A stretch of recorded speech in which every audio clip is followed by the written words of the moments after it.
స్వచ్ఛ Sarvekshan awards 2024-2025 భారతదేశంలో ఈ స్వచ్ఛ Sarvekshan awards ఇది 9th ఎడిషన్ అన్నమాట. Ministry of housing and urban affairs వాళ్ళు ఈ అవార్డ్స్ ప్రకటించారు. ఈ అవార్డ్స్ అనేవి ఇండియాలో క్లీనియస్ట్ సిటీ, అదేవిధంగా అసలు ఏ సిటీలో బెస్ట్ ప్రాక్టీసెస్ ఉన్నాయి ఇవన్నీ చూస్తారనమాట. ఈ అవార్డ్స్లో గత 8 సంవత్సరాల నుంచి 8th టైం ఇన్ ఎ రో ఏ సిటీ చాలా ఇండియా మొత్తంలోకి క్లీనెస్ట్ సిటీ, శుభ్రమైన నగరం అంటే ఇండోర్. Madhya Pradesh capital indoor. అసలు ఇండోర్కి ఇంత టాప్ పొజిషన్ 8 సంవత్సరాల నుంచి ఎలా ఉంది?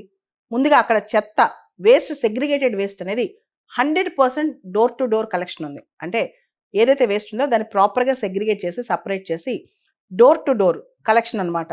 రెండోది అక్కడ వేస్ట్ టు ఎనర్జీ, వేస్ట్ నుంచి ఎనర్జీ ప్రొడ్యూస్ చేసేది PPP model, public private partnership model ఉంటుందన్నమాట.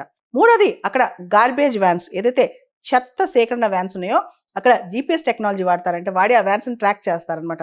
దాంతోపాటు మొత్తం క్లీన్లీనెస్, శుభ్రత పరిశుభ్రతలో సిటిజన్ పార్టిసిపేషన్, సిటిజన్ ఎంగేజ్మెంట్ ఉంటుంది. అంటే ప్రజలను భాగస్వామ్యం చేసి అక్కడ అవేర్నెస్ క్యాంపెయిన్స్ కూడా చాలా ఉంటాయి. దాంతోపాటు సిటిజన్ పార్టిసిపేషన్, సిటిజన్ అవేర్నెస్ అనేది చాలా ఎక్కువ ఉంటుంది అనమాట. అంటే పరిశుభ్రంగా ఉంచడంలో ప్రజల యొక్క భాగస్వామ్యం చాలా ఎక్కువ ఉంటుంది.